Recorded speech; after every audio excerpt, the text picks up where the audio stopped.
పెద్ద ఎత్తున వందల కోట్ల రూపాయలు ఈ కల్తీ ద్వారా సంపాదించారనేది కనపడతా ఉంది కదా. ఏం చెప్తారు సార్, ఎలా చూడాలి? కనీసం అంటే దేవుడి దగ్గర కూడా ఈ రకంగా వ్యవహరించి వాళ్ళ డబ్బులు సంపాదించడం కోసమే నడిచిందన్నట్లుగా మొత్తం వ్యవహారం నడిపించారు కదా. ఆ రోజున వైసీపీ నేతలు కావచ్చు, ఆ రోజున అక్కడ ఉన్న వారంతా.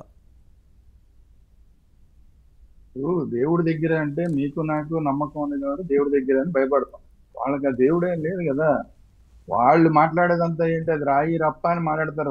వాళ్ళకి ఏముంది రాయి రప్పకి ఏంటి, మనం వాళ్ళ దృష్టిలో ఏంటంటే ఈ రాయి రప్పకి మనం నెయ్యి పెడితే ఏంటి, నూనె పెడితే ఏంటి, నీళ్లు పెడితే ఏంటి, ఏది పెడితే ఏంటి, తినేదా పెట్టేదా అని వాళ్ళ లెక్క. అదేదో ఏది తిన్నదానికి అదేదో మనమే తినేస్తే సరిపోతుంది కదా అని చెప్పి మొత్తం తినేసే కార్యక్రమం చేశారు. నెయ్యి అయితే ఏంటి, దొంగ నెయ్యి అయితే ఏంటి, అసలు నెయ్యే కానీ రసాయనాలు పెట్టారంటే చూడండి ఎంత దుర్మార్గం అది. దేవదేవుడికి మామూలుగా నైవేద్యం పోనీ ఏదైనా కక్కుర్తి పెట్టారు, ఏదైనా క్వాలిటీ తక్కువ పెట్టారంటే అనుకోవచ్చు. నెయ్యే కాదు, అసలు నెయ్యే కానీ రసాయనాలని దేవదేవుడికి ఉత్త రసాయనాలను తీసుకొచ్చి నాలుగైదు రకాల రసాయనాలు కలిపి దాన్ని నెయ్యి అని చెప్పి దాన్ని నైవేద్యంగా పెట్టారు అంటే దేవుడికి ఎంత దుర్మార్గం.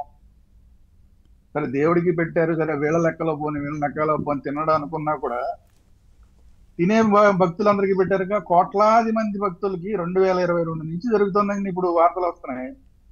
2022 నుంచి 2024 దాకా అంటే సుమారు 2.5 సంవత్సరాల పాటు ఎన్ని రోజులు కనీసం 60-70 వేల మంది వెళ్తారా? అంటే ఎన్ని కోట్ల మందికి ఆ రసాయనాలతో కలిసిన లడ్డూని పెట్టుంటారు. ఎంతమంది చిన్న పిల్లలు తినుంటారు దాన్ని. పసిపిల్లలు వెళ్తారు కదా, పొద్దున్నే మనకి ప్రత్యేకంగా ఇప్పుడే పుట్టిన పిల్లలకి, 1 సంవత్సరం లోపు పిల్లలకి ప్రత్యేక దర్శనం ఉంటుంది తల్లిదండ్రులు. వాళ్ళు ఫస్ట్ అసలు మనకి పిల్లో పుట్టిందనగానే ముందు దేవదేవుడికి చూపించాలి, మన పిల్లాన్ని తీసుకెళ్లి దేవదేవుడికి చూపించాలని తాపత్రయపడి వస్తారు. అలాంటి చిన్న పిల్లలకి ఇంతన్నా కొంచెం టచ్ చేస్తారు కదా. దేవుడి లడ్డు అంటే ఎంత అందరికి పవిత్రం తెలుసు కదా. ఇంతన్నా తీసుకెళ్లి నోట్లో ఇంత పెడతారు కదా. ఎంతమంది పసిపిల్లలు అలాంటి రసాయనాలు తిని ఉంటారు. అంటే సంవత్సరం కన్నా తక్కువ ఉన్న వాళ్ళు కూడా, 1-2 సంవత్సరాలు ఆ వయసు ఉన్న వాళ్ళు ఎంతమంది పసిపిల్లలు తిని ఉంటారు. వాళ్ళ ఆరోగ్యం ఏమై ఉంటుంది. వృద్ధులకి మనం స్పెషల్ గా దర్శనాలు ఇచ్చే సంప్రదాయం ఉంది మనకి. ఎంతమంది 70-80 ఏళ్ళు దాటిపోయిన వృద్ధులు, మామూలుగా ఏ చిన్నది వచ్చినా కూడా తట్టుకోలేని వృద్ధులు, అలాంటి వాళ్ళు మామూలు అన్నం తింటేనే వాళ్ళకి సరిగ్గా అరగదు, గ్యాస్ వచ్చేస్తుంది, ఇంకా రకరకాల ప్రాబ్లమ్స్ వస్తాయి. అలాంటి వాళ్ళకి రసాయనాలతో కూడిన లడ్డూని పెట్టారు వీళ్ళు. అంటే ఎన్ని లక్షల మంది, కోట్ల మంది వృద్ధులకి పెట్టుంటారు. వాళ్ళు పాపం ఎందువల్ల వాళ్ళకి ఆరోగ్యం తేడా చేసిందో తెలియక ఎంతమంది ఆసుపత్రి పాలై ఉంటారు. భక్తితోటి ఆ ప్రసాదాన్ని తింటారు. చిన్నపిల్లల కంటే ఇంతే రాస్తాం, వాళ్ళ వయసుకి అదే ఎక్కువ. చిన్నపిల్లలకి వాళ్ళ వయసుకి ఇంత రాసినా అదే ఎక్కువ. పెద్దవాళ్ళు ఇది ప్రసాదం కదా, దేవుడి ప్రసాదం కదా అని చెప్పి ఇంత లడ్డూలు తింటారు. వాళ్ళ పరిస్థితి ఏంటి? వాళ్ళకి ఎంతో మందికి, ఎన్నో లక్షల మందికి కడుపు నొప్పో ఇంకోటో విరోచనాలు ఏదో రకరకాలు వచ్చి ఉంటాయి. అది లడ్డూ ద్వారా వచ్చిందని ఎవ్వరికి అవగాహన ఉండదు. మనం ఏం తిన్నామో ఏంటో ఏం జరిగిందో అని చెప్పి హాస్పిటల్కి పరిగెడతారు. ఇలా ఎంతమంది హాస్పిటల్కి పరిగెట్టుంటారంటే ఈ 2 సంవత్సరాల్లో. అంటే మీకు దైవం మీద నమ్మకం లేకపోతే పోయింది, కనీసం మానవత్వం కూడా లేదు. ఇందంతా కూడా ఎవరు తింటున్నారు అసలు ఆ రోజున టీటీడీ చైర్మన్ గా నియమించిన వారికే, వైవి సుబ్బారెడ్డి కావచ్చు, ఆ తర్వాత వచ్చిన భూమన కరుణాకర్ రెడ్డి కావచ్చు, అసలు వారికే విశ్వాసం లేదు కదా. అటువంటి వ్యక్తులను అక్కడ నియమించినప్పుడు వారు ఎలా జాగ్రత్తగా, భయంతో, భక్తితో నడుచుకుంటారా?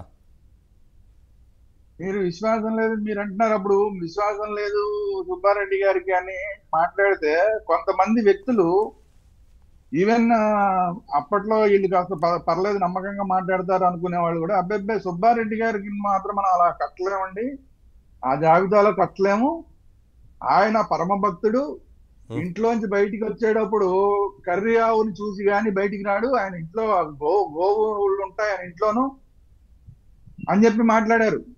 ఈవెన్ ఏబిఎన్ ఛానల్ కానీ, TV5 ఛానల్ కానీ, మహా న్యూస్ కానీ, ఇలాంటి ఛానల్స్ లో కూడా, అంటే ఎవరైతే దీనికోసం అక్కడ తప్పు జరిగిందని పోరాటం చేస్తున్నారో అలాంటి ఛానల్స్ లో మాట్లాడే వాళ్ళు కూడా సుబ్బారెడ్డి గారిని ఆ రోజు వెనకేసుకొచ్చారు. అబ్బాయి సుబ్బారెడ్డి మామూలు జరిగి ఉండొచ్చేమో కానివ్వండి, సుబ్బారెడ్డి గారు అసలు ఇంట్లోంచి బయటకు వచ్చేటప్పుడు అసలు ఆవును చూడకుండా మొహం చూడకుండా బయట రాడండి. ఆయన పరమ భక్తుడండి. అసలు వాళ్ళ ఎవరు అసలు ఆవిడైతే ఆయన ఇంకా పరమ వెనకేసుకొచ్చింది భక్తురాలు. ఎవరు? ఇప్పుడు మనకి పేర్లు అనవసరం. మనం ఆ రోజుల్లో జరిగిన చర్చ చూస్తే ఓకే ఓకే. ఆయన్ని మాత్రం పక్కన పెట్టారు. అంటే వీళ్ళకి వ్యక్తిగత పరిచయాలు ఉంటాయి కదా. ఉమ్, ఈ వ్యక్తిగత పరిచయాల్లో కాస్త కోస్త తెలిసిన వాళ్ళందరూ ఇలా మాట్లాడారు. తీరా చూస్తే ఏమైంది, ఆయన ఆయనకి సంబంధించిన బర్త్ సర్టిఫికెట్లు వాటన్నిటిలో చూస్తేనేమో ఆయన క్రిస్టియన్ అని ఉంది. వాళ్ళ ఇందాక మిత్రుడు చెప్పినట్టు వాళ్ళ ఆవిడేమో బైబిల్ చంకలో పెట్టుకుని తిరిగిన సందర్భాలు ఉన్నాయి. ఇంకా దౌర్భాగ్య స్థితి ఏంటంటే ఆవిడతోటి కొన్ని ఛానల్స్ లో హిందువులకి సంబంధించిన ధార్మిక కార్యక్రమాలు, ధార్మిక ప్రవచనాలు చెప్పిస్తున్నారు. ఉమ్. ఇది మన పరిస్థితి. భక్తి ఛానల్స్ అని చెప్పుకునే వాళ్ళు కొంతమంది, భక్తితో కూడిన ఛానల్స్ మేము నడుపుతున్నాం అనుకునే వాళ్ళు ఆవిడతోటి భక్తి ప్రవచనాలు చెప్పిస్తున్నారు కొన్ని ఛానల్స్ లో. ఉమ్. ఎంత కర్మ మనకి. చంకలో బైబిల్ పెట్టి తిరిగే వాళ్ళని అలా చేశారంటే, ఇలాంటి పరిస్థితుల్లో మనం ఉన్నాం. హిందువులం కళ్ళు మూసుకుపోయి ఉన్నాం. ఎవరేం చెప్పినా నమ్ముతాం.